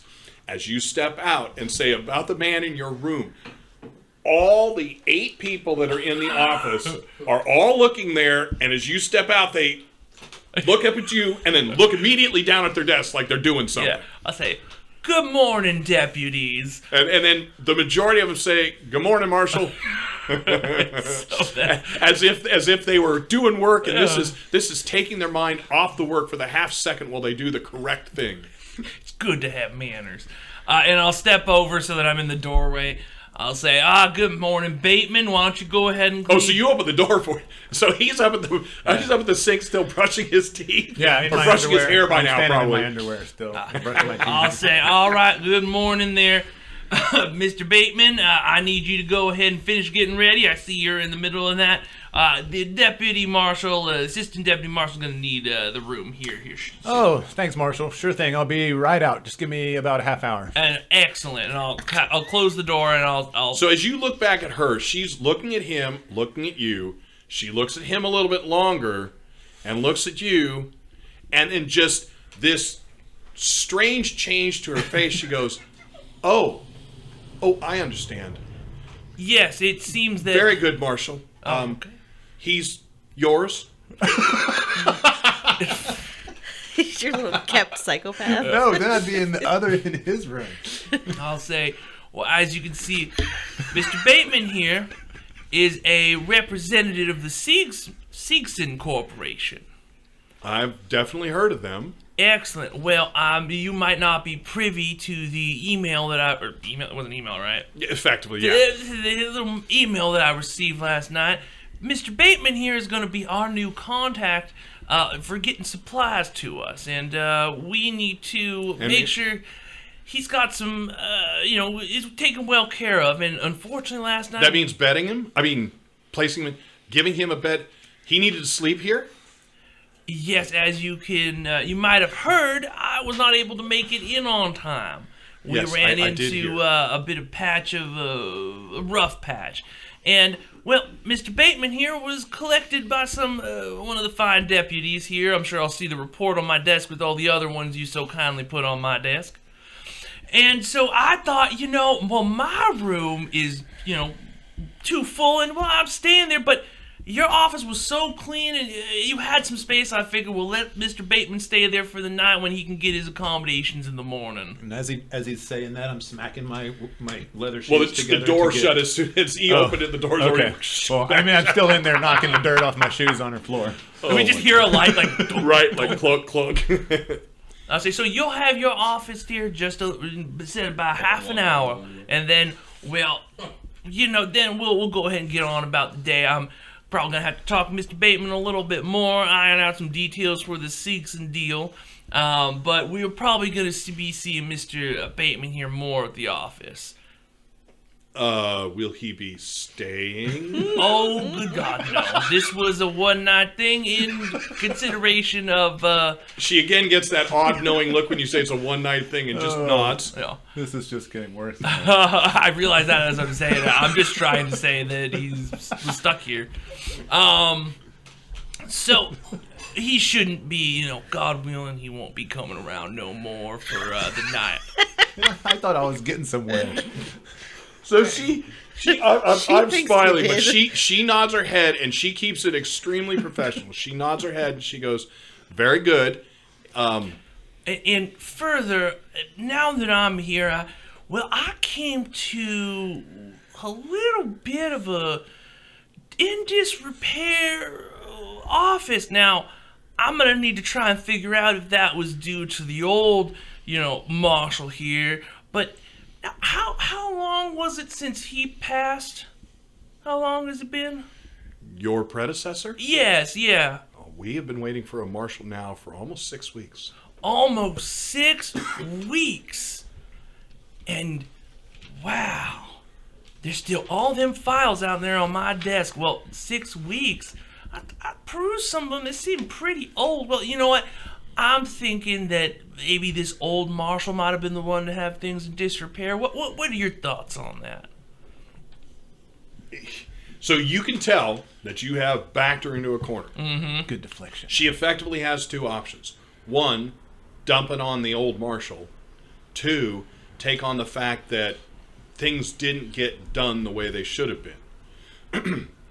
And she dumps it on the old marshal. Mm-hmm. She says, well, that was already in the works. I mean, as far as I understood, and she's looking right at you, as far as I understood, the position was going to be mine. I mean, the whole situation here was progressively getting, and you will hear a noise. There's one person talking to one other person very quietly as she's saying this for just a moment, just enough that you catch it, but just a moment. No idea what they're saying, but it's two people and that's it. And then it's completely silent out there. No keys clacking, no pencils going. Everyone though has their heads down in front of their screens. Doing work like they're supposed to. Exactly. She says, well, the last marshal had set up things a little lax. That was the reason that I was being brought on. I have been here my whole life. Annie's Drop is my home. And I have every intention of making this the best place to be. Wow, Safest place to be. Marshall Talbot, that is a damn fine thing to say, and I'll slap my knee with my hat. Because that's exactly what I wanted to hear. I see this place has gotten a little lax. I don't know what the rest of you think. You'll think we've become a little lax in this department? So everybody kind of looks up and they're looking around. Now that you finally have a half moment where you're really looking around, the office doesn't look like the office you walked in on last night. The night crew really did a job on it. And so they look around, and she looks around and she says, Marshall, I'm guessing it must be up to you, but the place looks best I've seen it since he left. And that's about the point that I'll walk out the door, and over my shoulder, her room is in complete disarray with the blanket from her bed thrown off to the side, and like her desk was probably heavily utilized. Her dear sink's God. full of mud. There's mud all over her floor from my shoes. I'll say, you know what? It might have just been because I was tired, but it does look a little bit better in here than last night. Well, I sure have to thank all those that stayed and helped pitch in. And you know what? You're right. I came here, and I think we should make this place just as good as possible. And so I'm going to need a little help getting oriented here. As well, all them files in my room, well, I don't know these locals as well as you. You probably could help out with that a little bit. Do some of them reports, and put them on my desk for some observation. Check afterwards, make sure everything's done right. Give me a manipulation roll. Oh yeah,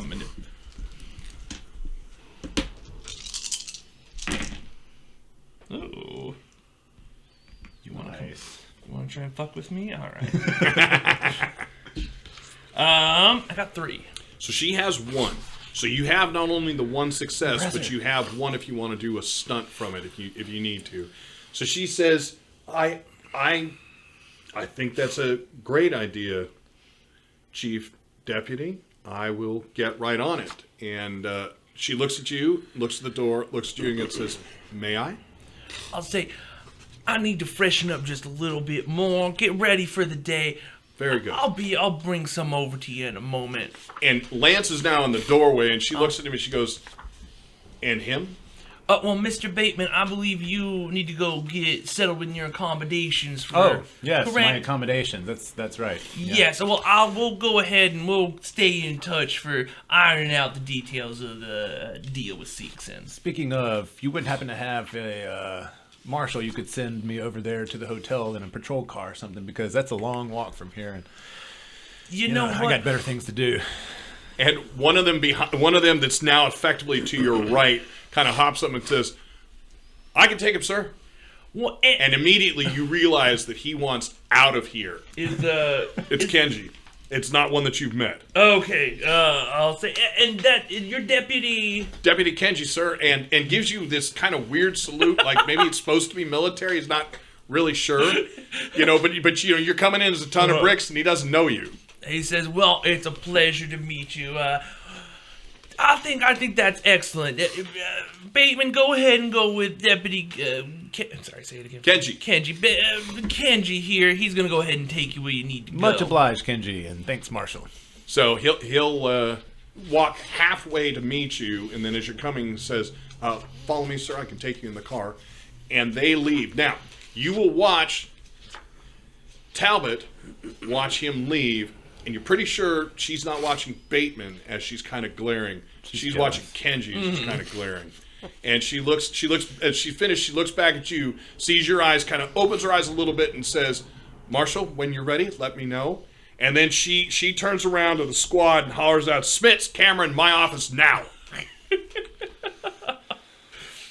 Which ones do I see if I... Also people you don't know. Also, people I don't know.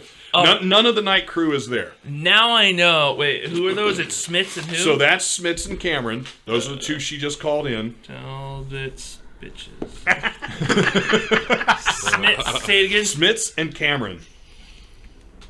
Kenji's the one that took him to basically ingratiate himself and, more importantly, get the hell out of the office. All right, so yeah, so he probably cool. He understands. The other two, I got my eyes on. And so yeah, I'll bring some of them files over in a little bit. And I'll say, now, I came over and it seems that I had to employ some old school technology to keep my door open. It seems that things aren't keyed to me just yet. I'd like it if that could be expedited. Did they at least give me, set me up with my password and username for the system here? She says, oh, absolutely. It's admin for your username and password for password. You'll be able to change it as soon as you go in. Excellent, thank you very much. I'll be with you shortly. Very and good. And I'll tip my hat to her, and then. And the turn two around. have already walked past and are sitting in her office. Well, you would be able to see them. They're sitting in her office. Having to shove over Bateman's crab. As you walk in, you can hear her door light. at basically the same time as yours. They're noise canceling, but I can still hear her. You can still hear a little bit. So, as you get in there, you will again see your personal data transmitter. Yeah, you know what? They would all be PDT. No, it's under the skin is the PDT. So it's a PDP. It's a personal data pad. I'm going to have to focus on that. So your PDP is still blinking. The one that you set aside last night as you were getting yourself set and fell asleep in your chair. Okay. So I'll go ahead and I'll sit down and I'll go ahead and open that. Well, let's see what fresh hell's going on. So as you open it, you know, your standard collection of requisitions and questions and those type of things set to the marshal. Some of these are still being sent to you from your old posting, and you know that you can come back and like link them all and send them all back, reject them all back. But there is one that's blinking in there. It has no return address on it. Oh boy. Okay. I mean, I'll open it. I thought that was assumed. Sorry. Very good. I'm opening it. So as you open it, the dark screen takes a little while, and you can hear somebody fumbling with something off the screen. And then in screen, your daughter steps in. And she looks at you and says, Dad, I hope you're safe. I hope you enjoy New Dallas. And the screen goes black. I'll have to play it again. Like, you know, so I'll play it again. You play it 3, 4, 5 times. She looks good. She looks healthy. She looks like she's sleeping well. She looks like she's eating well. You being you, you notice the eyes aren't bloodshot. She doesn't have all the the standard problems, that drugs that would that you would be easily seen on a person who's been a long time using. Yeah, looking for all that. Well, thank God on that one. I should probably send a message back to her. And you realize again, there's no return address. It was an anonymous drop. I got, and I'll put that in an archive. So I'll archive it and say I'll have to. I bet I could have someone in comms figure out where that came from later, but gotta. And also I'll log in, change my password to password 1. No. PSS WRD. Yeah, so I'll log in. And the first thing I'm looking for is I'm basically searching to see if there have been thrust like busts, if that's a drug in the area. It is absolutely a drug in the area, without a doubt. And then I open up the evidence room catalog. Go ahead and give me a Comtech roll. I don't have Comtech. I have passwords, Barry. Actually, I do have a little Comtech.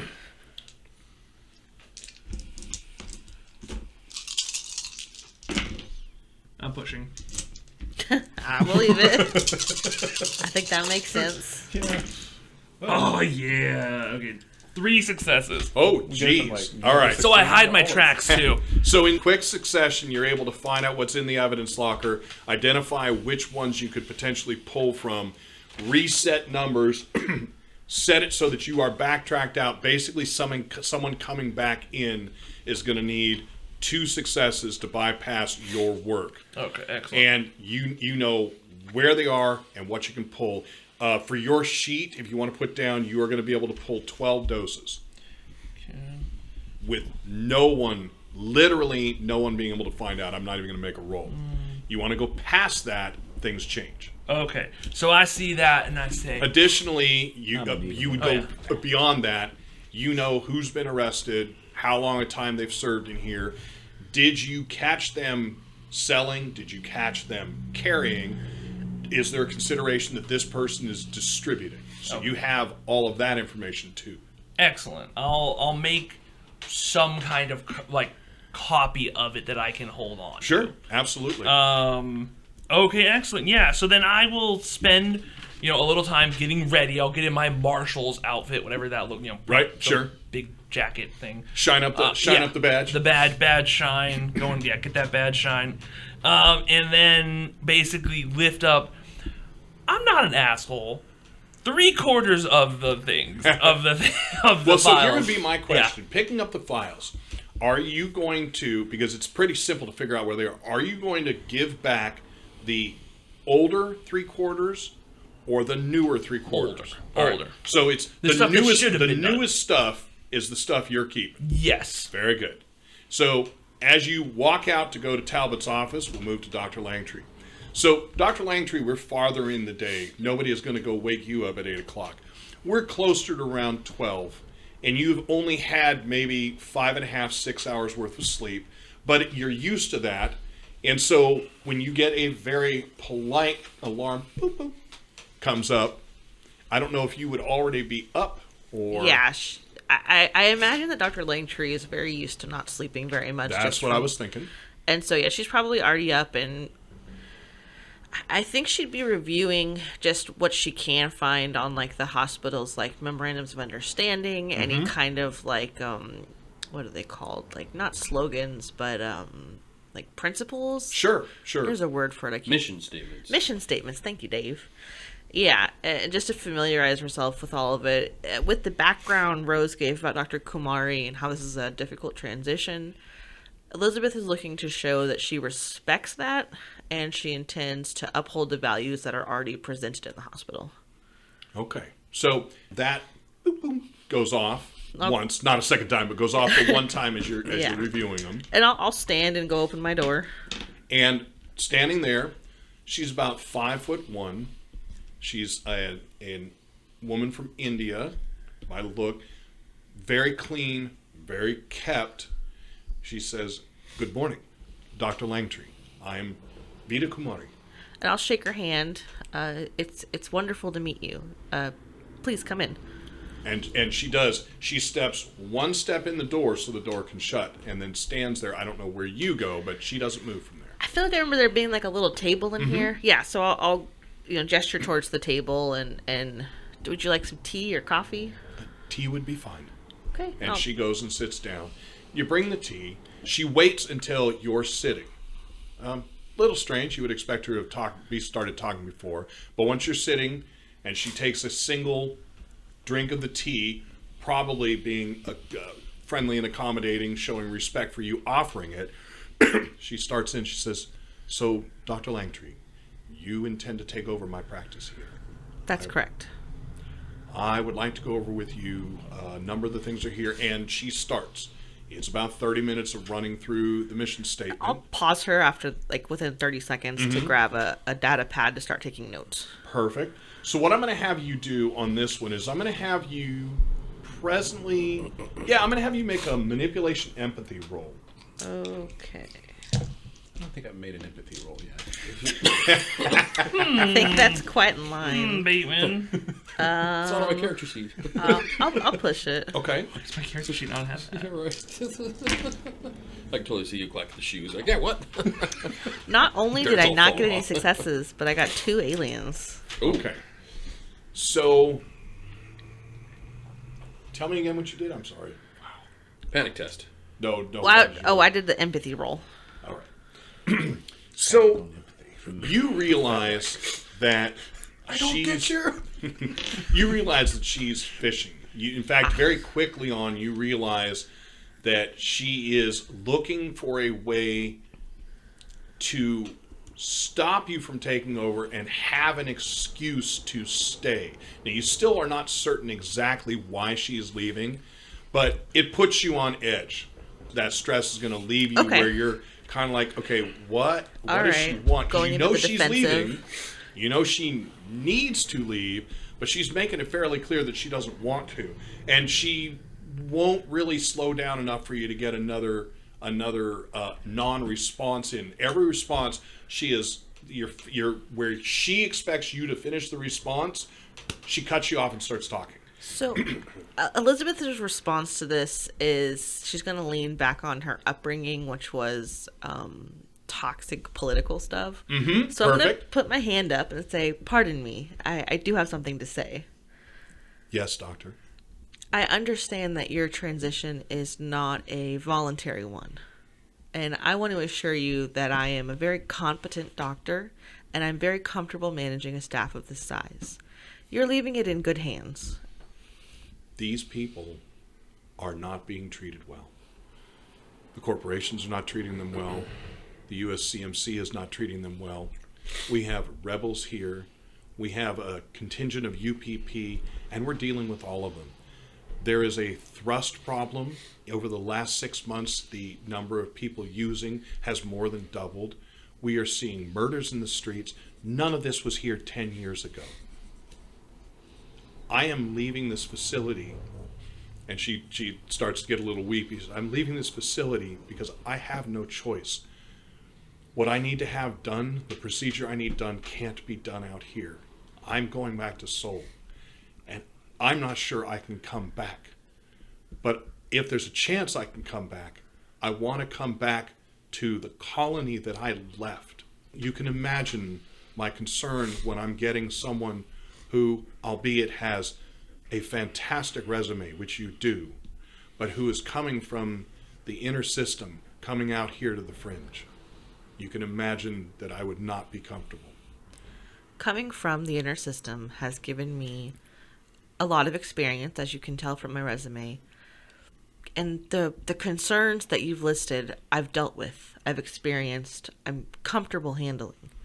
If you want to tell me what your priorities are for the culture of the hospital, I will do my utmost to uphold them. But with the rising of the violence and the drugs and the crimes and the corporation, as you said, it's unrealistic to believe that it will be identical when you come back.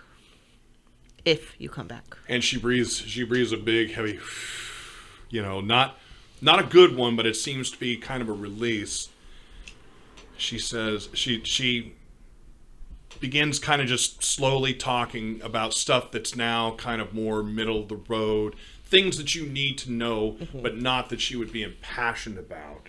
Then she asks you, she says, you are aware that we have a new marshal.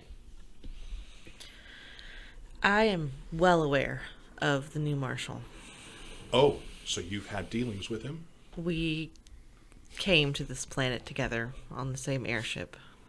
On the same ship?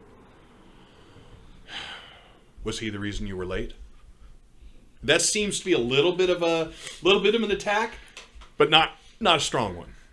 He was not the direct cause, but perhaps it was part of why I was later than expected.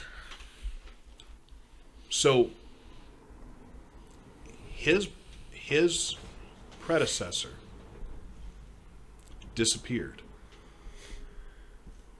about 6 weeks ago, I believe it was. Disappeared is a very vague term. It's the only term we have. The marshal went out on some mission. Everyone seems to be foggy on why he left. He never came back. There were 2 squads of Marines sent out to the area. They found nothing. Either it's a USCMC cover-up or somebody bigger did it. The previous marshal, was he the kind of man that someone would want to disappear? He's from Andy's drop as well. So the answer is, if you were trying to do something here that wasn't conducive to the colony's growth, then yes, he would be. He would definitely be somebody that you would want to make disappear. I'll be candid, Dr. Kumari. I've come to this planet to make it a home. This isn't a stop on a road trip. This is a community I'd like to immerse myself in and grow within. I have no interest in incorporating any of the new Seegson or any other corporations into the hospital more than is strictly necessary. That hurts. Suck it, Lance Bateman. I thought we were buddies. I've lost Major. Sorry. It's okay. Your My- last words were "suck it." My hatred for Bateman has clouded my vision. No, the drugs he slipped you are slowly wearing. The Seekman's friendship plus pill. You were telling her that you were not fly by Nate. Yes, and I'll continue into saying that as frightening as it may be to have two outsiders joining important positions on this planet, you can rest assured that I have the people's interest foremost in my mind. That is my main concern. She breathes in, kind of a shuddery breathe out, followed by a bout of coughing. Go ahead and give me your medical roll. Okay. You should see a doctor.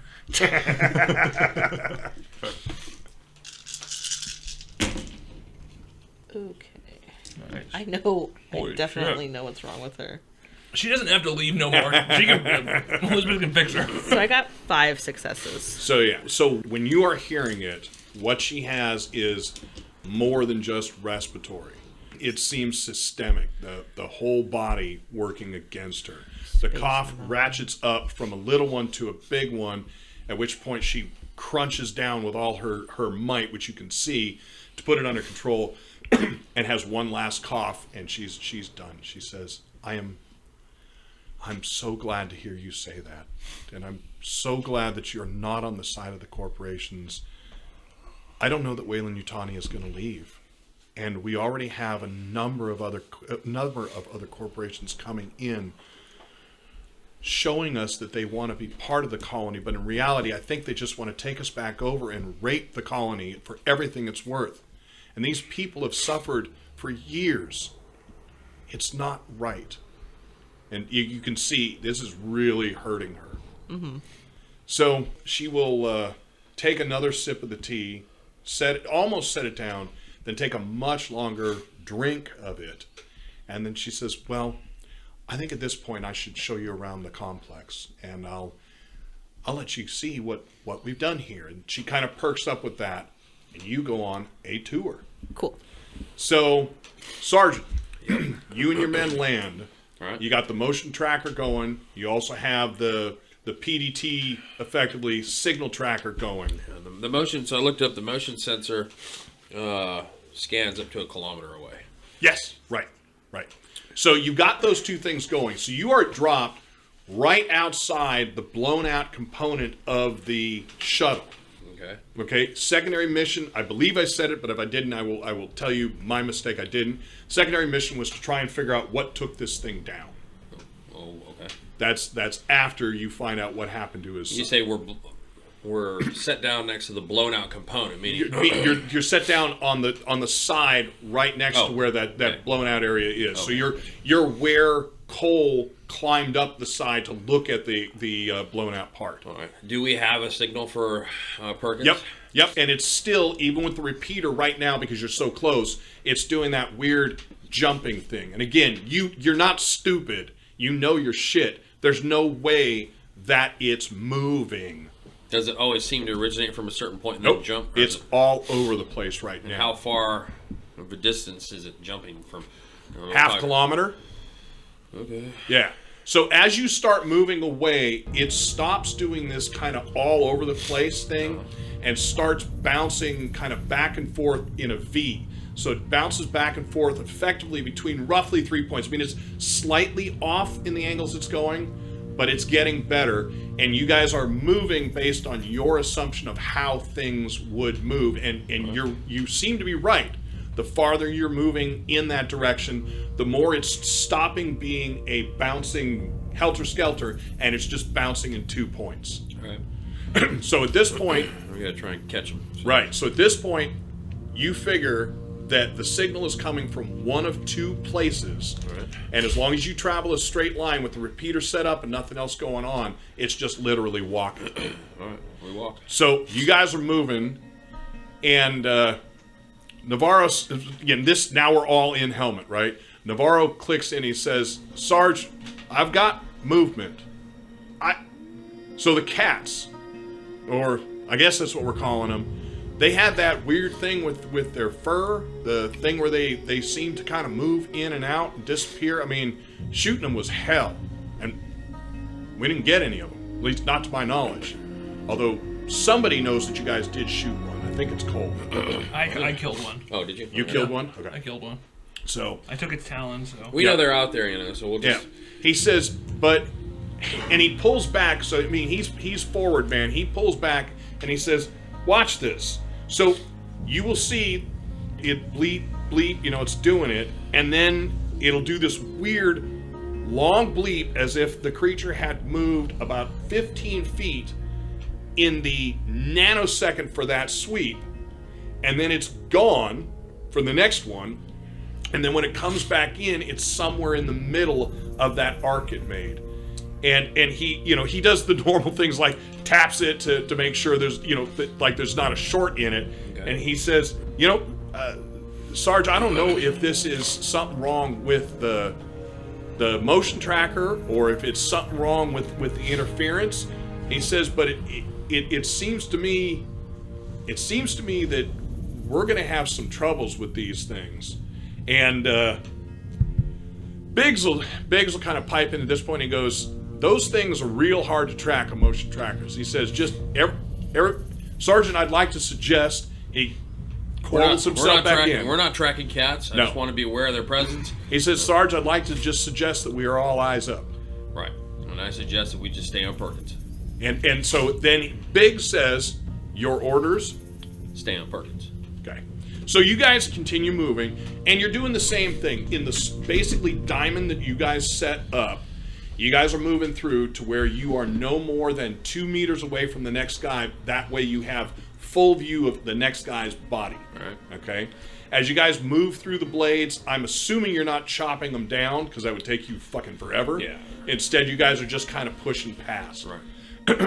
As you are moving, Biggs steps out of line for a moment, which takes him out of vision for you. Doesn't take him off your track. Takes him out of vision.